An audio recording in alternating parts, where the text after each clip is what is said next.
আজকে রেসিপি চিংড়ি মাছ দিয়ে আলু ফুলকপির রসা।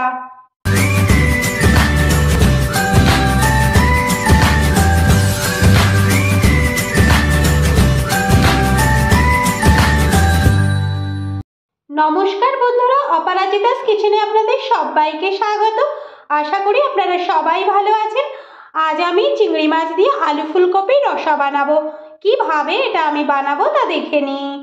চিংড়ি মাছ দিয়ে ফুলকপি আলুর রসা বানানোর জন্য আমি এখানে সমস্ত উপকরণগুলো নিয়ে নিয়েছি আর চিংড়ি মাছগুলোকে কেটে ধুয়ে নিয়েছি, তারপর একটু লবণ হলুদ মাখিয়ে নিয়েছি। এখানে আমি একটা কড়াই নিয়ে তেল গরম করে নিয়েছি। এবার এই তেলের মধ্যে আমি চিংড়ি মাছগুলো দিয়ে দেব।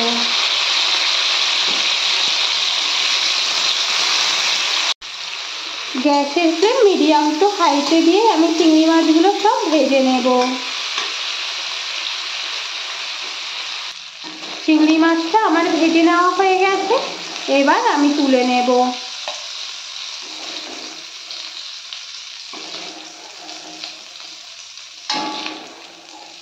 এই তেলের মধ্যে আমি পরিমাণ মতো সর্ষের তেল দিয়ে দেব। তেলটা গরম হয়ে গেছে, এই তেলের মধ্যে আমি ফুলকপিগুলো ভেজে নেব।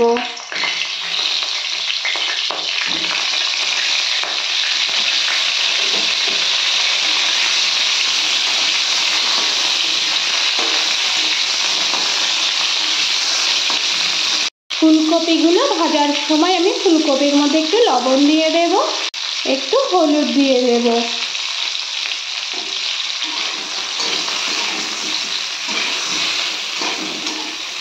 ফুলকপিগুলো আমি লাল লাল করে ভেজে নিয়েছি, এবার এগুলো আমি নামিয়ে নেব। এটা কিন্তু প্রায় 80% মতো সিদ্ধ হয়ে গেছে ফুলকপিগুলো। এবার বাকিটা ওখানে ঝোলে দিলে সিদ্ধ হয়ে যাবে। এবার এই তেলের মধ্যেই আমি আলুগুলো ভেজে নেব।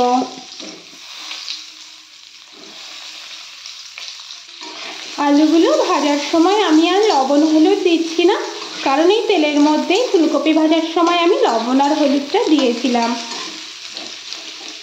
গ্যাসের ফ্লেম আমি মিডিয়াম টু হাইতে রেখে এই আলুগুলো আমি এবার ভেজে নেব।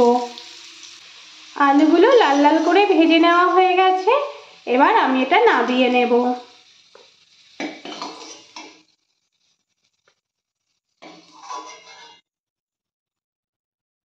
এই তেলের মধ্যে আমি আরো 2 চামচ সরষের তেল দিয়ে দেব। তেলটা গরম হয়ে গেছে, এবার আমি এর মধ্যে একটা তেজপাতা, 1/2 চামচ গোটা জিরে আর একটা শুকনো লঙ্কা ফোড়ন দিয়ে দেব।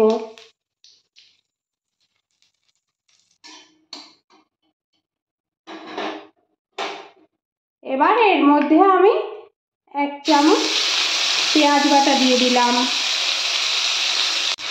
এখানে আমি একটা বড় সাইজের পেঁয়াজকে বেটে নিয়েছি।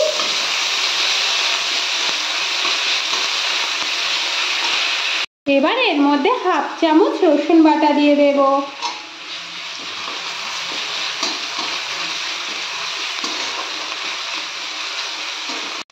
পেঁয়াজ আর রসুনটা ভাজা হয়ে গেছে, এবার এর মধ্যে আমি আদা, জিরে আর কাঁচা লঙ্কাকে একসঙ্গে বেটে নিয়েছি, সেই পেস্টটা দিয়ে দিলাম।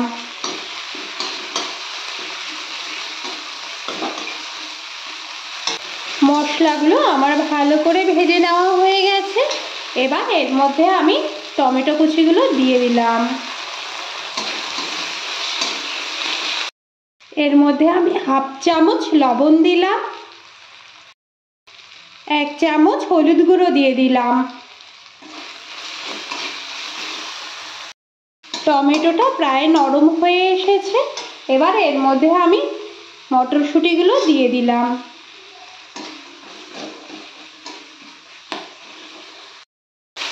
গ্যাসের ফ্লেম মিডিয়াম টু হাইতে রেখে আমি সমস্ত মশলাগুলো ভালো করে কষে নিয়েছি। এবার আমি এর মধ্যে একটু মশলা ধোয়া জল দিয়ে দিলাম।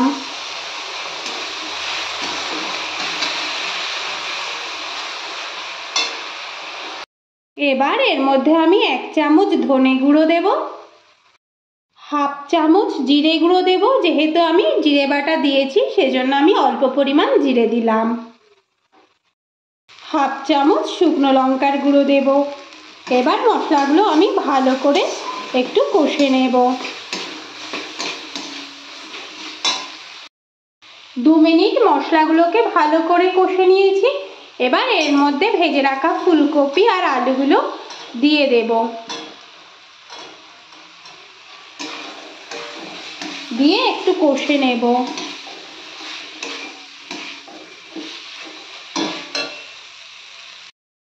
মশলার সঙ্গে ফুলকপি আলুটাকে আমি ভালো করে কষে নিয়েছি। এবার আমি এর মধ্যে পরিমাণ মতো জল দিয়ে দেব।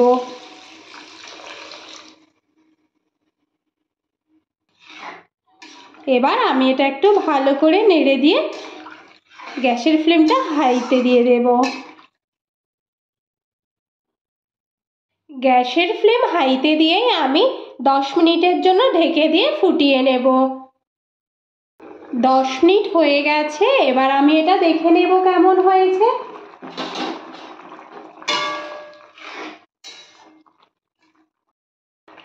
এবার এর মধ্যে ভেজে রাখা চিংড়ি মাছগুলো দিয়ে দেব।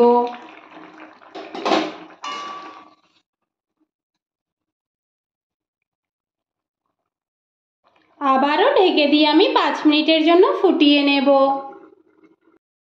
5 মিনিট হয়ে গেছে। এবার আমি এটা তুলে দেখে নেব। আলু আর ফুলকপিগুলো কিন্তু আমার সিদ্ধ হয়ে গেছে। এবার আমি গ্যাসের ফ্লেম হাইতে দিয়েই আরও 2-4 মিনিট ফুটিয়ে নেব। টেস্টের ব্যালেন্সটা ঠিক রাখার জন্য আমি এখানে অল্প একটু চিনি দেব। আমার এই রেসিপিটা যদি আপনাদের ভালো লেগে থাকে তাহলে বাড়িতে অবশ্যই একবার ট্রাই করবেন।